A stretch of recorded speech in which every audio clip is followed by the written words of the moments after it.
আসসালামু আলাইকুম ভিউয়ার্স, আজকের আমি আসলাম আপনাদের জন্য ভিন্ন ধরনের একটি পুডিং রেসিপি নিয়ে।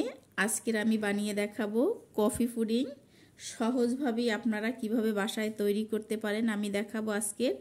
যদি আমার এই ভিডিওটি আপনাদের কাছে ভালো লাগে তো আমার চ্যানেলটি অবশ্যই লাইক কমেন্ট শেয়ার করে দিবেন আর সাবস্ক্রাইব করে পাশের বেল আইকনটি ক্লিক করে দিবেন। ফেসবুক পেজ থেকে যারা দেখছেন তারা লাইক কমেন্ট শেয়ার করে আমার পেজটি ফলো করে দিবেন।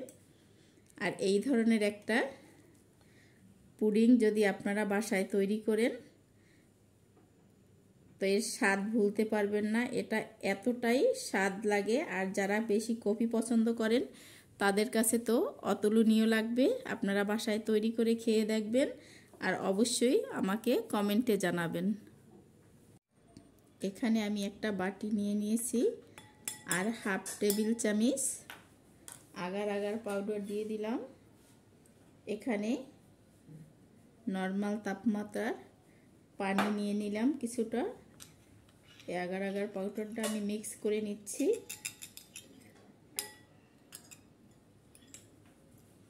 এখানে মিক্স করা হয়ে গেছে, আমি এটা পাশে সরিয়ে রেখে দিচ্ছি।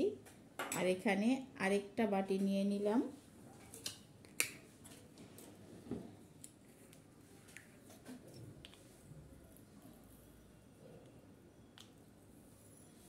এখানে আমি কফি পাউডার নিয়ে নিলাম 2 টেবিল চামচ। আর এখানে আমি কিছুটা কুসুম গরম পানি নিয়ে নিলাম। আর সম্পূর্ণ কফি পাউডারটা আমি গুলিয়ে নিলাম।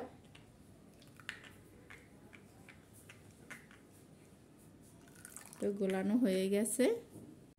এখানে আমি চুলায় একটা পাতিলে হাফ লিটার তরল দুধ দিয়ে দিলাম। আর এর সাথে আমি কিছুটা গুঁড়ো দুধও দিয়ে দিলাম যাতে এর স্বাদটা ভালো আসে। তাই কিন্তু গুঁড়ো দুধ দিলে খেতে খুব ভালো হয়। আপনারাও চেষ্টা করবেন গুঁড়ো দুধটা দেওয়ার জন্য। এখানে চিনি দিয়ে দিচ্ছি আমি 3 টেবিল চামচ। আপনারা আপনাদের পছন্দ মতো যে যতটুকু মিষ্টি খেতে পছন্দ করেন ঠিক ততটুকু দিয়ে দিবেন। আমি নেড়ে চেড়ে মিক্স করে নিচ্ছি আর একটা বলক তুলে নিচ্ছি। এখানে দেখেন দুধটা বলক এসে গেছে। এখন আমি এখানে যে আগার আগার পাউডারটা রেখেছিলাম গুলিয়ে আমি দিয়ে সম্পূর্ণ ঢেলে দিলাম আর নেড়ে চেড়ে মিক্স করে নিচ্ছি। এই অবস্থায় কিন্তু ভালো করে নেড়ে চেড়ে মিক্স করে দিতে হবে, তা না হলে কিন্তু দলা পাকিয়ে যেতে পারে।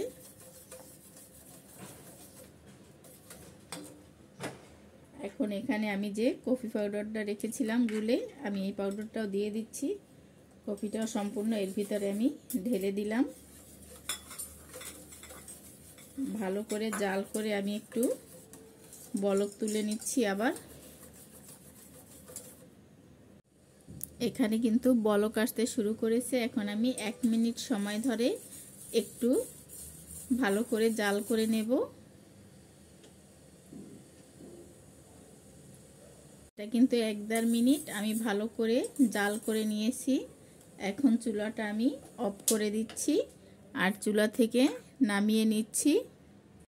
এখন এখানে আমি একটা পুডিং মোল্ড নিয়ে নিয়েছি আর এটা গরম থাকা অবস্থায় সম্পূর্ণ আমি এখানে ঢেলে দিচ্ছি।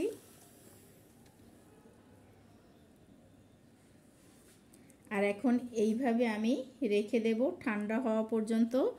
ঠান্ডা হলে আমি ফ্রিজে নর্মাল ফ্রিজে 1 ঘন্টা রেখে তারপর আমি আবার ফিরে আসছি। এই যে দেখেন এখানে কিন্তু সম্পূর্ণ জমাট হয়ে গেছে আমার কফি পুডিং। এখন আমি একটা ছুরি নিয়ে সাইডটা একটু আলগা করে নিচ্ছি।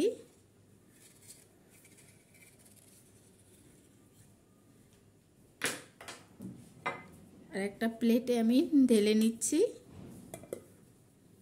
দেখেন আমি প্লেটে ঢেলে নিয়েছি। এটা কতটা সুন্দর দেখতে হয়েছে এই পুডিংটি। আপনারা এইভাবে বাসায় কেক পুডিং তৈরি করে খেয়ে দেখবেন। যদি আমার এই রেসিপিটি একটুও ভালো লাগে তো অবশ্যই আমার পাশে থাকার জন্য আমার চ্যানেলটি লাইক কমেন্ট শেয়ার করে সাবস্ক্রাইব করে পাশের বেল আইকনটি ক্লিক করে দিবেন। আর ফেসবুক পেজ থেকে যারা দেখছেন তারা লাইক কমেন্ট শেয়ার করে আমার পেজটি ফলো করে দিবেন।